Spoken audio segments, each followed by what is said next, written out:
인간이 살아있다란 말은, 또 내가 살아간다란 말은 나는 염려한다란 말과 이제 같을 겁니다. 어떤 분이 50년을 살았다면 그 50년은 어릴 적 빼고 염려한 기간인 거죠.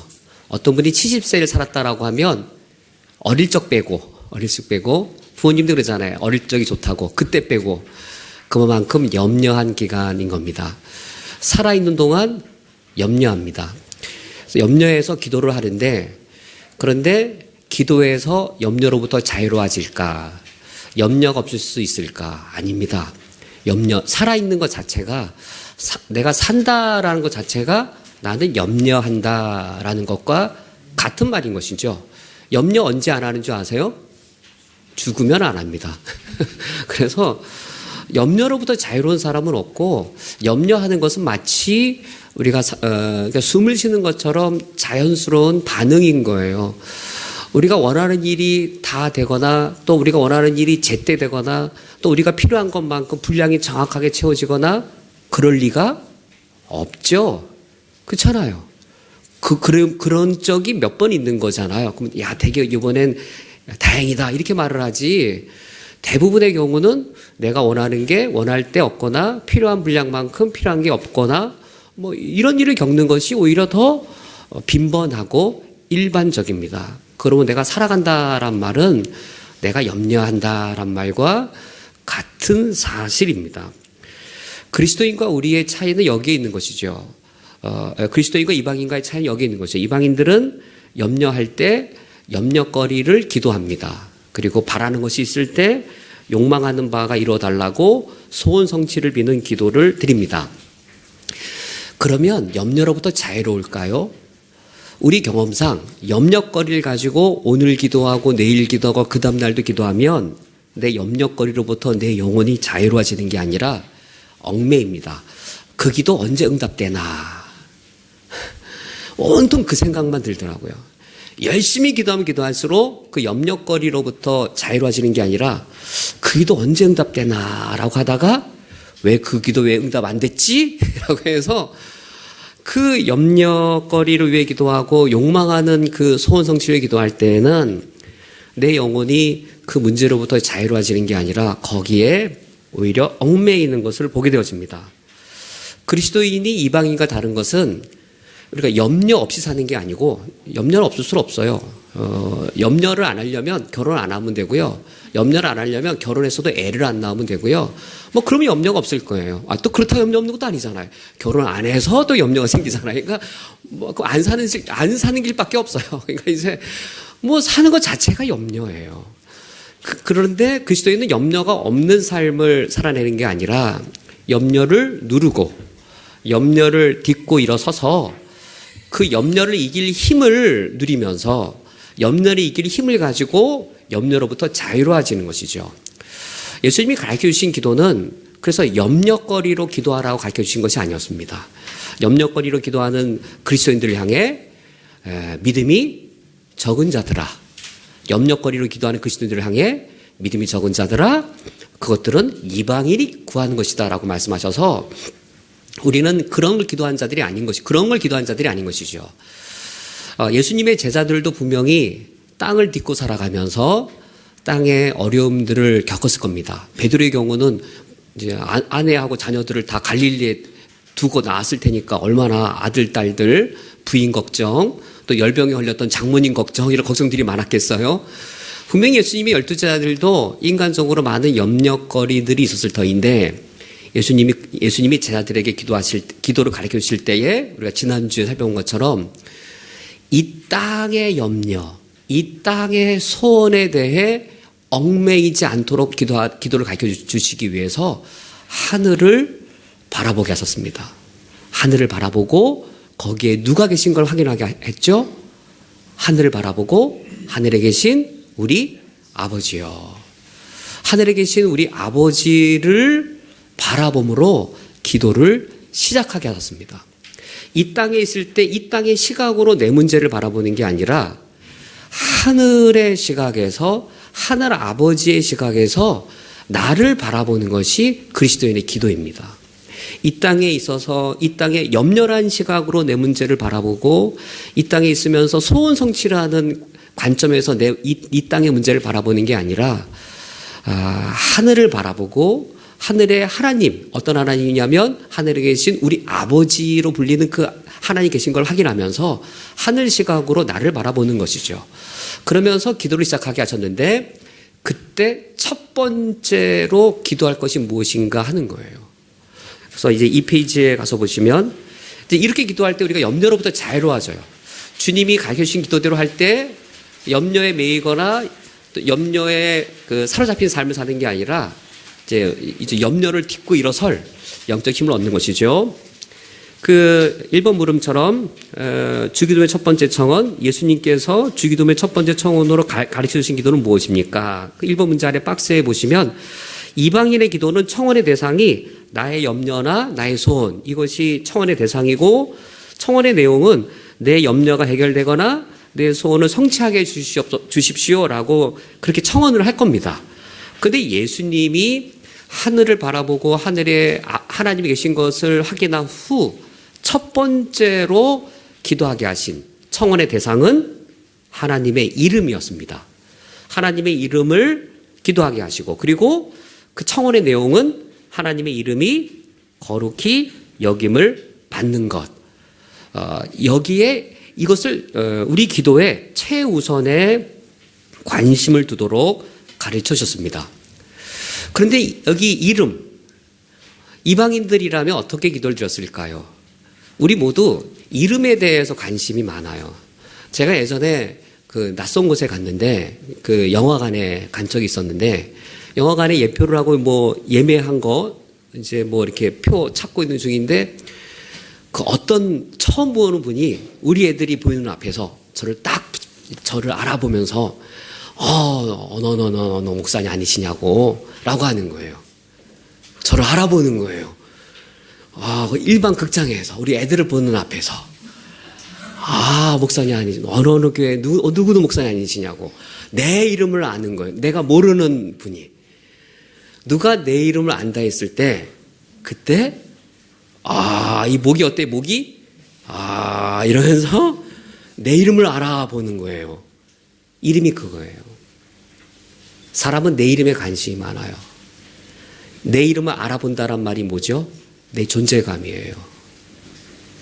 그래서 이 이방인들은 내 이름이 유명해지기를, 우리 참 내 이름 유명해지기 원하잖아요. 누가 내 이름을 알아봐주고 내 이름이 유명하게 되고 좀 더 이제 재능이 많은 사람은 유명해질 정도가 아니라 내 이름이 위대하게 되는 것, 내 이름이 위대하게 되기를 바라는 것이죠. 이방인들 그거 아니겠어요? 이방인들 기도할 때 사람들이 내 이름을 알아보게 해주시고 내 이름이 빨리 세상에 알려져서 내 이름이 유명하게 되어서 내가 유명인사가 되게 하시고 또 내 이름이 위대해져서 내가 이름을 남기는 그런 사람이 되게 하옵소서. 이방인이라면 그 기도의 최고 관심, 아주 최우선적인 관심, 그것이 자기 이름일 텐데 예수님께서는 그리스도인들은 우리의 최우선적인 관심을 그 청원의 대상이 내 이름이 아니라 누구 이름이에요? 하나님의 이름입니다. 그러니까 이제 우리 개혁 성경에는 우리 한글 개혁 성경에는 이름이 거룩히 여김을 받으시오며라고 그냥 이름이라고 되어 있는데 그런데 본래 신약의 원문에는 당신의라고 하는 당신의가 있습니다. 그래서 영어 성경은 고어로든 또 현대어로든 유얼이라고 하는 거를 넣어서 이제 번역을 했는데 우리 한국 어감에 당신이란 말이 좀 존대의 의미가 좀 없잖아요. 그래서 이제 한국어에선 생략했는데 그러니까 이제 누구 이름인지가 명확하지 않게 되어 있는데 본래 성경 원문에는 당신의가 있습니다. 그러니까 하나님의 이름인 것이죠. 하나님의 그 이름에다가 우리의 관심을 다 쏟게 하고 있습니다. 그 하나님의 이름이 거룩하게 되기를 바라는 것으로 기도를 시작하게 하고 있습니다. 그래서 기도란 자부인으로 시작되어져요. 기도란 무슨 실천일까요? 누구 이름을 잊어버리는 훈련인가요? 내 이름이 위대해지기를 잊어버리는 거예요. 그리고 누구 이름을 기억하는 겁니까? 하나님의 이름을 내 기도의 첫 번째 자리에 두는 거예요. 주기도문의 첫 번째 청원의 가치는 그 내용도 가치가 있지만, 그러니까 무엇을 강구하느냐도 충분히 중요한 가치가 있지만, 그 청원의 위치가 또 중요해요. 첫 번째 자리예요.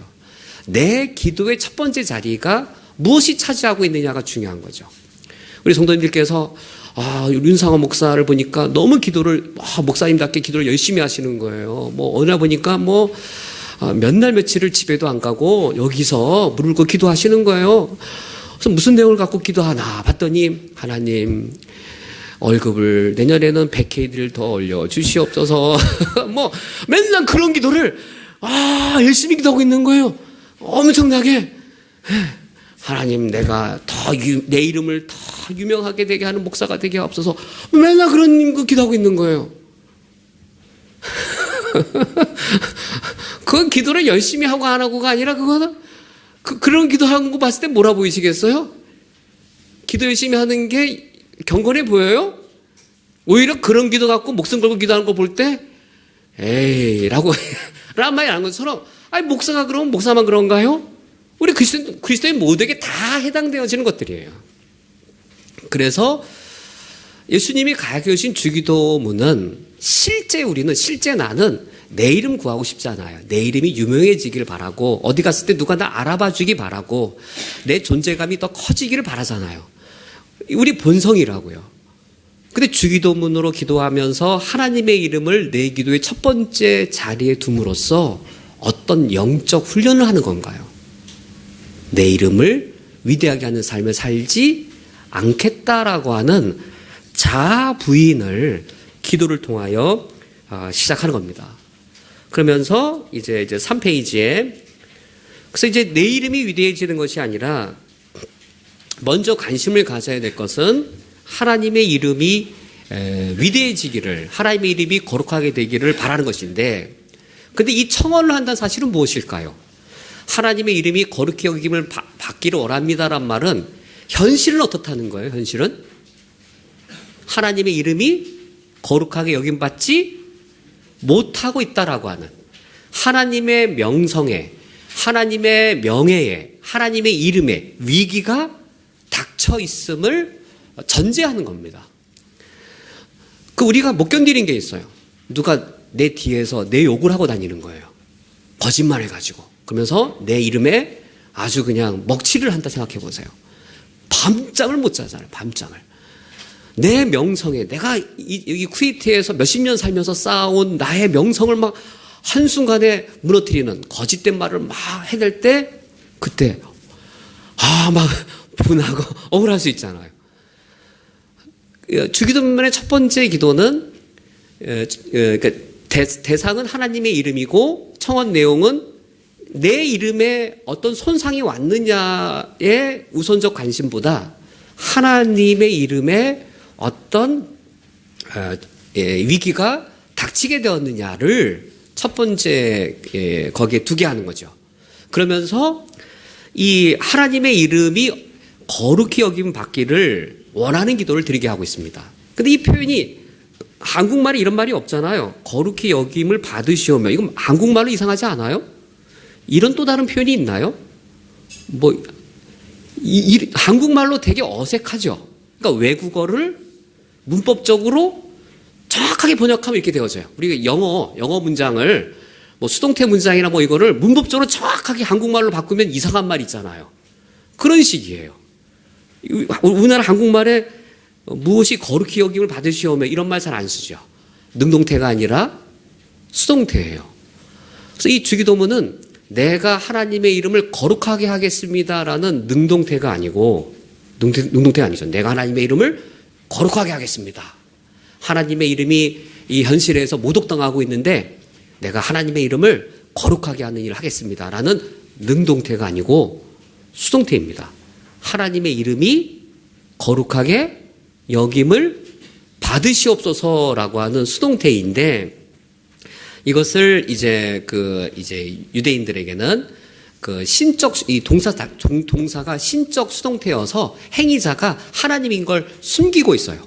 영어로 번역할 때 by God 이걸 생략한 거죠. by God을 생략하고 그냥 하나님 by God을 생략하더라도 이 행위의 숨은 주체가 하나님인 것을 다 아는 거죠. 하나님의 이름이 거룩히 여김을 받으시옵소서라고 말할 때 그러면 하나님의 거룩한 이름을 회복하는 사람이 하나님의 이름을 거룩하게 하는 주체가 기도드리는 제자인가요? 기도하는 하나님인가요? 누가 하나님의 이름을 거룩하게 하나요? 기도드리는 제자들이 아니라 기도하는 하나님이 하나님의 모독당한 이름을 하나님이 거룩하게 하기를 바라는 겁니다. 여기에 그리스도인의 기도의 본질이 있어요. 이방인의 기도와 다른 그리스도인의 기도의 본질이 있습니다. 3페이지의 2번 박스 아래 기도의 유형 세 가지를 열거해 놨는데 가의 경우 내가 바라는 것을 하나님께 성취하여 주옵소서. 이제 이런 형태가 가장 보편적 형태일 것 같아요. 내가 바라는 거 하나님 성취해 주세요. 하나님 내가 이거 원하는데 하나님 이거 성취해 주세요. 라고 하는 가의 유형. 두 번째 유형은 하나님이 바라십니까? 그거 내가 이루겠습니다. 하나님 아프리카에 선교사 원하십니까? 내가 가겠습니다. 뭐 이제 하나님 그거 원하십니까? 내가 하겠습니다. 뭐 이런 유형의 기도. 이것도 우리가 이제 두 번째 유형이겠죠. 세 번째 유형은 하나님께서 바라시는 것을 하나님이 성취하실 텐데 내가 그걸 바랍니다. 라는 세 번째 형태의 기도 유형이 있을 텐데 주기도문의 첫 번째 청어는 이 가나다 셋 중에 뭐인 것 같아요? 우선 가는 아니에요. 신적 수동태니까 나는 아니에요. 나번은 아니에요.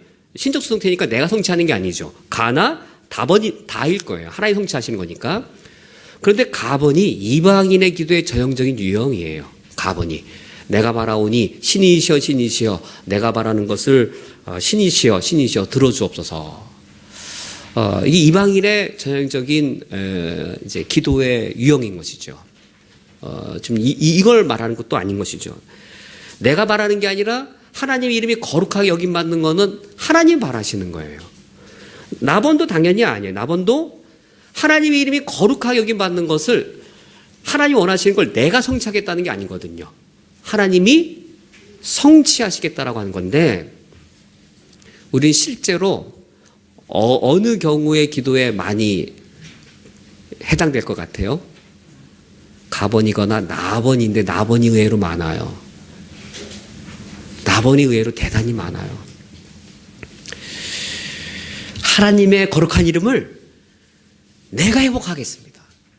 이 세상의 모든 교회들이 하나님의 이름을 욕되게 할지라도 쿠웨이트 한인연합교회만큼은 하나님의 거룩한 이름을 회복하는 교회가 되어서 우리 교회 멋진 교회 되겠습니다. 그러니까 우리 그 인간의 마음속에 정말로 내 이름을 드러내려고 하는 내가 뭔가 성취를 해서 하나님의 뜻을 도모하는 순간조차도 내가 뭔가 하나님의 일을 위한 업적을 성취를 해서 내가 거룩한 목사로 남고 내가 거룩한 그리스도인으로 남고 내가 뭔가 하나님의 일을 업적을 낸 어떤 그 유명한 그리스도인으로 남고자 하는 그런 욕망이 하나님의 일을 하는 순간조차에도 우리에게 있는 거예요. 그게 아닌 거예요. 예수님이 주기도문 첫 번째 가르쳐 주신 기도는 수동태예요. 그래서 기도는 수동태가 되는 훈련이에요. 기도는 수동태가 되는 훈련.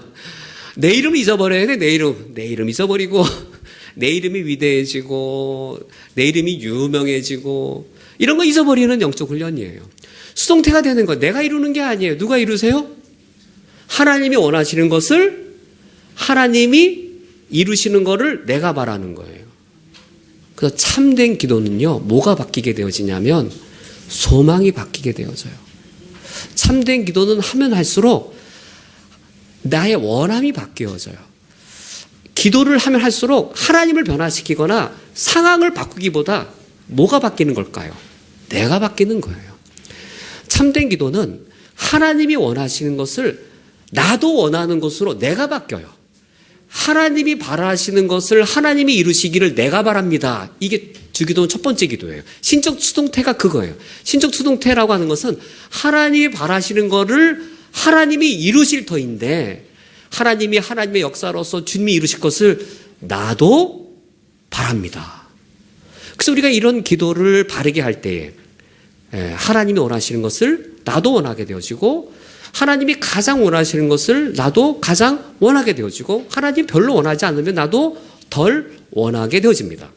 그래서 여기 3페이지까지가 지난주에 이어서 기도의 서론이에요. 지금까지는 이제 주로 어떤 내용들이에요? 아, 그리스도인의 기도란 이런 거구나. 아, 그리스도인의 기도 이런 거구나. 라는 것을 이방인의 기도와 다르게 알 수 있게 되었습니다. 이제 4페이지에서부터 6페이지까지가 한 단락이 되어지는데 3번, 4번, 5번, 6번까지 3번, 4번, 5번, 6번까지는 주기도문 청원을 해석하기 위한 어떤 기초적인 것들인데요. 어떤 거냐면 하나님의 이름이 거룩히 여김을 받으시길 원합니다 라고 말할 때에 이 표현이 구약 성경의 표현이에요. 달리 표현은 유대인들의 표현을 담아낸 거예요. 구약 성경에 나온 어휘들 또 이 어휘들이 구약 성경에서 쓰였던 어법들 이런 것들을 가지고 주기도문 첫 번째 청원이 표현되었어요. 그러니까 우리가 구약 성경의 어휘, 구약 성경의 표현법을 우리가 좀 이해를 해야 주기도문의 청원의 뜻을 이해할 수 있습니다. 그래서 3번 물음은 청원의 대상인 하나님의 이름에 대해 그리고 5페이지의 4번은 청원의 내용인 그 거룩하게 하는 것에 대해 구약의 어휘들을 이제 살펴보는 겁니다. 이제 4페이지 3번 청원의 대상 하나님의 이름. 주기도문의 첫 번째 청원의 대상은 하나님의 이름입니다. 그런데 구약 성경에서 하나님의 이름은 특히 하나님의 영광이라는 어휘와 빈번하게 함께 사용되었습니다. 두 어구가 어떤 뜻으로 함께 사용되었습니까? 그러니까 왜 이런 작업이 필요하냐면 유대인들에게 있어서 이름은 누군가를 부르는 호칭 그 이상이었어요. 그 윤상원이라고 하는 저희 이름은 그냥 저를 부르는 호칭 그 이상도 아니고 그 이하도 아니에요. 물론 저희 부모님이 뭐 제 이름을 지을 때 그냥 지은 건 아니겠지만 뭐 학렬 따지고 뭐 이래서 지은 거지 뭐 그 이름 자체가 제 인격을 표현하거나 또 제 이름 자체가 뭐 제 지내온 삶을 나타낸 건 아니죠. 광개토대왕은 어떤 걸까요? 세종대왕은 어떤 걸까요? 왕들의 이름은요? 왕들의 이름은 태어날 때 지어지나요? 죽은 후에 지어지나요? 그래서 죽은 후에 지어져서 세종대왕 하면 그 이름이 그 세종대왕의 그 역사를 알려주는 거죠. 예. 그래서 이제 죽은 후에 지었기 때문에 왕들의 이름은 죽은 후에 짓잖아요. 그러니까 그 이름을 보면 대략 어떤 왕이다 이제 알 수 있는 것처럼 유대인들의 이름은 우리 요즘 현대인의 그 호칭으로 불리는 이름의 성격보다 그 이름으로 불리는 사람의 인격이나 그 사람의 존재 자체를 나타내는 것이었는데 이 정도로만 해도 잘 주기도문의 그 표현이 잘 납득이 잘 안 돼요. 4페이지에 예레미야 13장 11절 여기 보면 이름이 어떻게 쓰였냐면 그 11절에 보면 내 이름과 명예와 영광이 되게 하려 하였으나 라는 이 표현을 보면 이 어구에서 여기 나는 하나님이거든요. 이름과 똑같은 가치를 가지는 어휘가 뭐죠? 명예, 영광이에요. 그러니까 하나님의 이름, 하나님의 명예, 하나님의 영광 이게 다 같은 어휘들, 같은 의미를 갖는 가치들이었는데 하나님의 이름이 거룩히 여김받기 원한다 할 때 하나님의 이름이 그냥 우리가 요즘 사용하는 그러한 성격의 그런 이름이 아니고 구약 성경에서는 이런 명예나 영광과도 상호 이렇게 같은 가치를 갖는 의미로 쓰였는데 특별히 어떤 단어랑 많이 동시에 쓰였다고요? 그 아래 그 인용된 성경 문서를 보니까요. 하나님의 이름과 하나님의 영광이라는 이 어휘가 특별히 같이 동시에 쓰인 경우들이 많아요. 그래서 시편 8편 1절을 보면 여호와 우리 주여라고 부르면서 한번 이게 시니까 한번 시처럼 생각해 보세요. 주의 이름이 온 땅에 어찌 그리 아름다운지요. 주의 영광이 하늘을 덮었나이다. 주의 이름, 주의 영광은 개별적인 게 아니고 주의 이름은 온 땅이 아름답고요. 주의 영광은 하늘을 덮었습니다. 하늘을 뒤덮은 주의 영광 그리고 온 땅에 아름다운 주의 이름 이 두 가지 이야기하고 있는데 지금 어떤 두 가지가 나와요? 땅과 하늘이에요. 시니까. 그런데 그 하늘을 뒤엎은 주의 영광이 뭐와 똑같은 걸까요? 하늘을 뒤엎은 주의 영광이 온 땅에 아름다운 주의 이름. 이렇게 쓰여진 거예요. 이때 주의 이름과 주의 영광은 서로 다른 걸 말하는 게 아니고 같은 거죠. 되게 멋지지 않아요? 하늘을 뒤엎은 주의 영광. 우리가 이 땅을 살아가면서 하늘을 볼 때 하나님의 영광이 하늘을 뒤엎어요. 하나님의 영광이 하늘을 뒤엎고 있으니까 당연히 이 땅에는 주의 이름이 아름답게 온 땅에 있는. 이럴 때 주의 이름, 주의 영광이 같은 한 구절 안에 동시에 이렇게 쓰입니다. 시편 72편 19절을 보더라도 여기도 보면 주의 이름, 주의 영광이 있는데 19절에 온 땅에 그의 영광이 충만할지어다. 그러니까 온 땅에 충만한 주의 영광은 무엇과 같은 거예요? 영원히 찬송할 영화로운 주의 이름과 같은 사실이 되어지죠. 여기서 영원히 찬송한다는 것은 시간적으로, 그리고 온 땅에 충만한다는 것은 공간적으로. 시니까 두 가지를 서로 대꾸를 이루는 것이잖아요. 공간적으로 온 땅에 하나의 영광이 충만한 것은 시간적으로 무엇과 같은 가치예요? 영원히 영화로운 하나님의 이름. 이렇게 시가 주의 이름, 주의 영광, 하나님의 이름, 하나의 영광이 서로 이렇게 같은 구절 안에 같이 동시에 등장해요. 그래서 지금 이 사실 생각할 때 되게 기쁘지 않아요? 하나님의 이름이 온 땅에 충만해서 주의 이름이 어디 가든지 다 여호와 이름이 아름다운 이름인 거예요. 쿠웨이티 사람을 만나도 주의 이름을 아름답게 말하고 있고, 아프리카 갔더니 아프리카인들도 주의 이름을 아름답게 말하고 있고, 독일 갔더니 독일인들도 주의 이름을 너무 아름답게 여겨요. 이게 뭔가요, 이게요? 이것이 주기도문의 첫 번째 청원이에요. 하나님의 이름이 거룩하게 여김받는다는 게 이런 의미인 거예요. 그러니까 지금 이 주기도문의 청원의 표현이 구약의 어휘와 그 어휘의 구약의 어법을 반영해서 표현된 거기 때문에, 그러니까 구약의 이런 어휘와 어법들을 이해하면 자연스럽게 이제 그 주기도문 청원이 무슨 의미인지를 알게 되는 거죠. 이사야 48편 9절에 보면은 또 어떤 두 가지가 서로 대꾸를 이룹니까?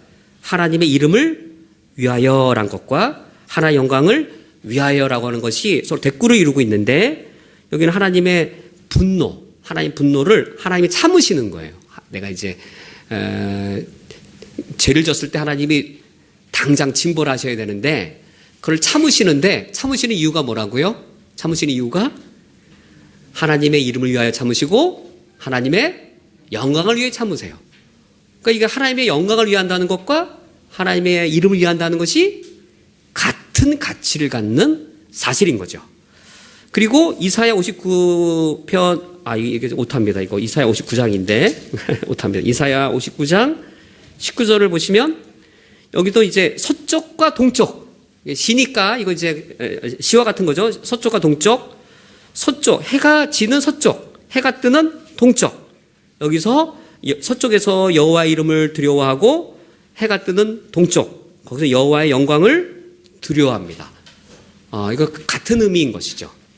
그래서 이 주기도문에 하나님의 이름이 거룩히 여김받기 원한다라고 했을 때 그 하나님의 이름은 우리가 구약 성경을 읽을 때 하나님의 특별히 하나님의 영광과 같은 가치를 가진 어휘로 구약 성경에 많이 쓰였다는 사실을 알 수 있고, 예수님이 주기도문을 유대인들에게 가르치실 때 당연히 이런 구약의 어법을 반영해서 같이 알 수 있을 겁니다.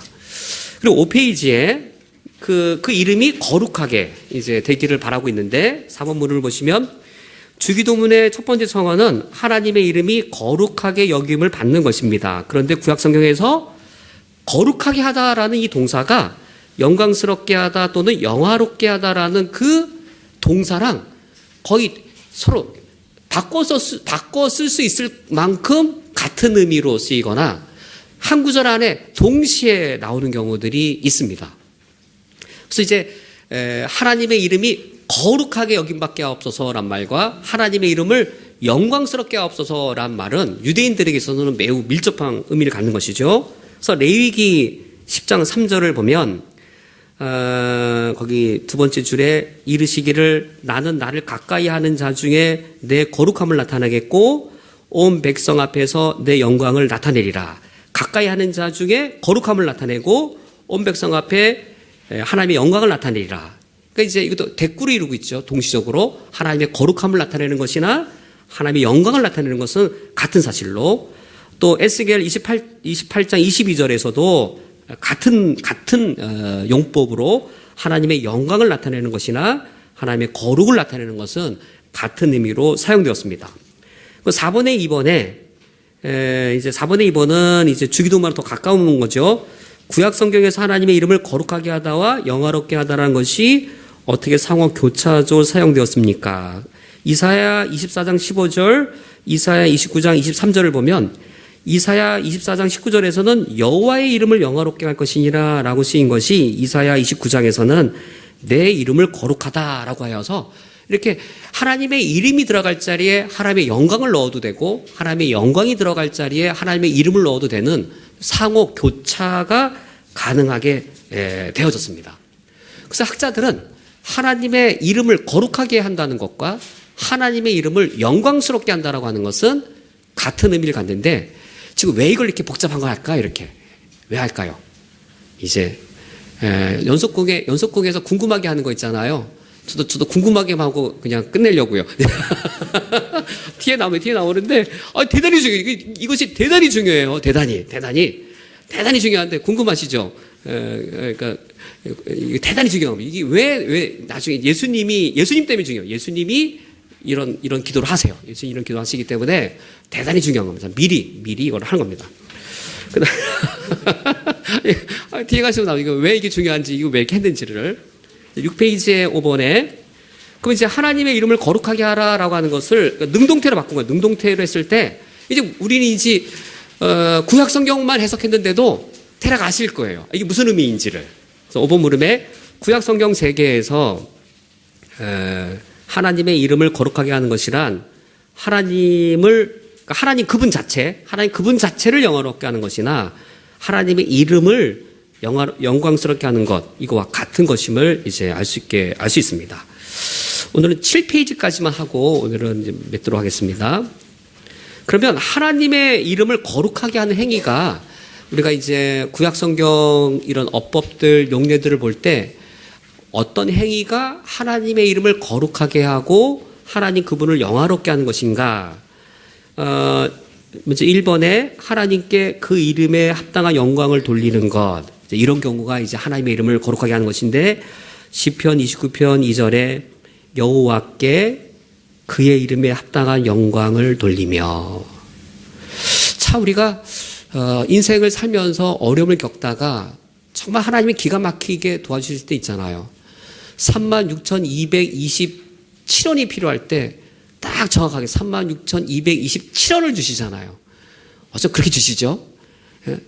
저 같은 경우 32,227원이 필요하면 전 4만 원 줍니다. 전 제 아들한테. 그걸 뭘 이렇게 계산해서 주겠어요. 근데 우리 하나님은 32,227원 필요할 때 4만 원 안 주시고 32,000, 딱 정확하게 주세요.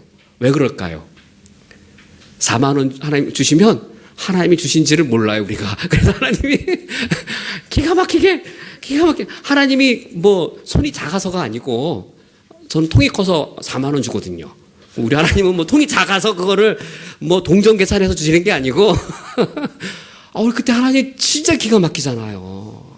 하나님 진짜 이런 하나님이구나 라고 할 때 시편 29편 2절 말씀대로 우리가 하나님께 하나님의 이름에 합당한 영광을 돌리고 싶은 마음이 우리 마음속에 일어나잖아요. 시편 96편 8절에 여호와의 이름에 합당한 영광을 그에게 돌릴지어다. 제가 교재를 만들면서 이 두 단어로 검색을 해보니까 성경에 이렇게 많이 나오는지 몰랐어요. 여호와께 그 이름에 합당한 영광을 돌리라는 구절이 이렇게 많이 나오는지 몰랐어요. 제가 몇 가지만 인용해놨는데 너무 많더라고요. 근데 우리 삶 속에 정말 이런 경우가 너무 많아요. 하나님의 이름을 거룩하게 하는 것이 지금 우리 주기도문의 이 기도가 우리 경험 속에 많아요. 우리 경험 속에 주님의 그 이름, 주님이 우리에게 찾아오셔서 행하셨던 그 은혜들 경험했을 때 어떻게 말로 다 표현할 수 없을 때 우리 마음속에 그 이름에 합당한 영광을 돌리는 이제 그것을 나타내는 것인데, 시편 148편 13절의 경우는 이제 그 이름에 합당한 것을 좀 더 구체적으로 열거한 경우입니다. 여호와의 이름을 찬양할지어다 그의 이름이 홀로 높으시며. 이 고백이 여호와의 이름에 합당한 이름이죠. 여호와 이름 외에 여호와 이름만큼 높은 이름이 없는 거잖아요. 이 찬양이 나올 때. 그러니까 그 시편을 읽을 때 주 여호와는 광대하시도다라는 이런 찬양들, 정말 하나님의 이름에 합당한 고백들, 영광들이죠. 이것이 하나님을 거룩하게 하는 것들이에요. 그러니까 하나님 되심, 하나님의 하나님 되심을 높이는 그 이름에 합당한 영광을 돌리는 것들이 하나님을 거룩하게 하는 것들이죠. 그래서 그의 영광이 땅과 하늘 위에 뛰어나심이로다. 야, 진짜 이런 경우 많잖아요. 우리 살아오면서 정말 하나님, 야, 역시 하나님이시다. 라고 이제 우리가 경탄할 때, 그때 우리 심정이 주기도문의 그 심정입니다. 두 번째로 하나님께만 모든 영광을 돌리는 경우들. 시편 112편 5절에 여호와여 영광을 우리에게 돌리지 마옵소서. 우리에게 돌리지 마옵소서. 오직 주는 인자하시고 진실하심으로 주의 이름에만 영광을 돌리소서. 저는 정말 그 시편 115편 1절의 이 찬양이 우리 쿠웨이트 한인연합교회 우리들의 고백이 되기를 바라는데, 그래서 10년 뒤에 20년 뒤에 우리 교회가 아름답게 성장하고 부흥했을 때 누구 때문이어야 될까요? 근데 윤상호 목사가 온 이유로 부흥했어요. 그러면요.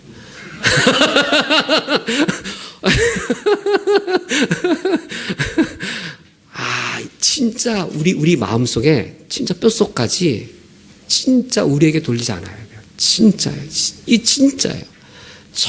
진짜 우리가 하나님 아버지 앞에서, 그래서 내 이름이 죽어져야 되는 거예요. 이게 주기도 시작하면서 하늘을 바라보고 첫 번째로 죽이는 게 뭐예요? 내 이름은 있는 거예요. 내 이름 이대지가 잊어버리고 하나님의 이름부터 먼저 기억하고 우리에게 영광을 돌리지 마옵소서. 주의 이름에만 영광을 돌리게 해달라고 이제 기도하는 것이죠. 이사야 42장 8절, 나는 여호와이니 이는 내 이름이라. 나는 내 영광을 다른 자에게, 내 찬송을 우상에게 주지 아니하리라. 만약에 우상에게 그 영광을 돌린다면 그건 이사야 48장 11절처럼 하나님의 이름을 욕되게 하는 것이겠죠. 7페이지 6번 5번이 하나님의 이름을 거룩하게 하라라면 6번대로 하나님의 이름을 더럽히는 경우들이 있을 겁니다. 과연 우리 삶 속에서, 내 삶 속에서 어떤 경우에 하나님의 이름을 더럽히는 경우가 될 것인가. 그래서 6번 물음에 구약 성경은 하나님의 이름을 욕되게 하여 더럽히는 것을 금했습니다. 너는 나의 거룩한 이름을 욕되게 해서는 안 된다. 이건 표준 세번역 인용이고요. 그럼 어떤 행위가 하나님의 이름을 욕되게 하여 더럽히는 것입니까? 구약 성경에 보면은 에스겔 20장 39절에서처럼 너희 예물과 우상들로 내 거룩한 이름을 더럽히지 말지니라. 하나님의 이름을 더럽히는 가장 대표적인 경우이겠죠. 우상의 정의를 우리가 잘 알고 있습니다. 우상이란 그거죠. 우상이란 하나님 자리에 다른 대상을 두면 내 인생의 하나님 자리를 차지하고 있는 그 대상이 나의 우상인 것이죠. 하나님 대심, 그러니까 하나님께 모든 영광을 돌려야 되는데 하나님 자리에 나의 하나님으로 하나님이 아닌 다른 대상이 있을 때 그것이 우상이 되겠습니다. 그것은 하나님을 너무나도 슬프게 만드는 것이어서 내 거룩한 이름을 더럽히지 말지니라. 우리가 하나님의 자리에 내가 놓여져 있거나, 그러니까 이제 이를테면 하나님의 이름보다 내 이름을 위해 교회를 열심히 나오고 또 하나님의 영광보다 내 영광을 높이기 위해 교회를 열심히 하면 그건 내가 우상인 거죠.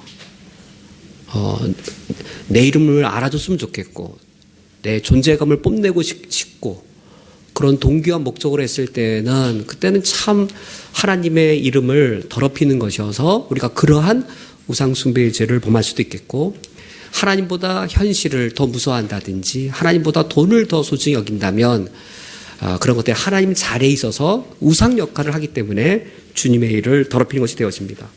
두 번째로 하나님의 백성이 이방 나라의 압제를 받을 때인데, 이사야 52장 4절과 5절을 보면 4절에서는 애국과 아수르가 나오고 5절에서는 그 다른 세번역이나 뭐 표준 세번역을 보면 여기 바벨로니아를 굳이 넣어 번역을 합니다. 그래서 이스라엘이 과거에는 4절에서처럼 애국과 아수르 때문에 압박을 당했던 것처럼 이 5절 이사야 시대 때는 바벨론에 의해 압박을 당하는 것이죠. 하나님 백성이 그렇게 이방 나라 사람들에게 압제를 당하는 경우 5절 하반절처럼 하나님의 이름이 더럽힘을 당하게 됩니다. 이건 무슨 의미냐면, 이스라엘 백성들이 이방인들 많지도 못하게 살았어요. 그래서 하나님이 하나님의 백성을 하나님이 심판하셨어요. 세상 사람들 앞에 웃음거리가 되었습니다. 우리 식으로 표현하면 언제 하나님의 이름이 모독당하냐면, 우리 그리스도인들이 세상 속에서 하나님 백성답지 못하게 살아서 우리 때문에 하나님의 이름이 모욕을 겪는 거예요. 우리 그리스도인들이 윤리적으로 선하게 살고 우리 그리스도인들이 더 성실하게 살아야 되는데, 우리가 하나님 백성답게 세상살이를 못했어요. 세상살이를 하나님 백성답게 살지 못했을 때에 세상 사람들은 우리를 욕하는 게 아니라 우리 하나님을 욕해요. 지금 그거예요. 지금 이스라엘 백성들이 하나님 백성답게 못 살아서 그렇게 포로지에 끌려간 모습을 보고 이스라엘 백성을 욕한 게 아니라 이스라엘의 하나님 여호와를 조롱했어요. 그래서 지금 우리가 하나님 백성답게 이 세상 삶을 못 살 때, 그때 우리 하나님이 이름이 모독당하게 되었습니다. 세 번째는 아모스서 2장 6절과 7절 하반절 보면 내 거룩한 이름을 더럽혔다라고 하는데, 하나님 백성이 어떻게 살 때 하나님의 이름이 더럽혀지냐면 6절 하반절에서처럼 하나님 백성들이 탐욕에 쌓여서 은으로 의인을 팔거나 신앙클레에 가난한 사람을 팔 때, 이럴 때 하나님의 이름이 모독을 당하고, 7절에서처럼 힘없는 자리에 머리를 티끌 먼지 속으로 밟고 연약한 자의 길을 굽게 할 때, 이것은 이제 돈을 받고 재판장들이 판결을 굽게 하는 경우들이거든요. 그래서 제9계명에 거짓 증언하지 말라고 했는데, 하나님의 백성들이 제9계명을 어기는 것들이죠. 그리고 7번의 동그라미 3번, 아버지와 아들이 한 젊은 여인에게 다니는 경우, 이거는 이제 제7계명을 어기는 경우인데, 이와 같이 하나님의 백성들이 하나님의 법을 하나님의 백성들이 무시할 때 하나님의 이름이 더럽혀지게 되어집니다. 오늘 말씀을 맺도록 하겠습니다. 그리스도인의 기도란 과연 어떤 기도여야 하는가? 그것은 우리 오늘 말씀을 통해서 지난주에 이어서 계속 하나의 흐름으로 살펴보았습니다. 내가 원하는 것을 주님이 이루어달라고 기도하는 것이 아니라 하늘을 보고 하나님을 바라보면서 하나님이 원하시는 것을 하나님이 이루시기를 나도 바람으로 하나님이 원하신 것 나의 원함을 맞추고 하나님 뜻에 내 뜻을 맞추는, 우리가 수동태가 되어지는 것이 그리스도인의 기도가 되겠습니다. 그때에 우리 그리스도인들은 하나님의 이름을 거룩하게 여김받기 원하는, 이제 하나님이 이 세상에서 그 이름이 영광되기 바라는, 그것이 우리 기도의 첫 번째 자리가 되게 해서 거기로부터 출발하는 것이 바른 기도가 되겠습니다. 그 이후의 부분들은 다음 주에 이어서 살펴보겠습니다.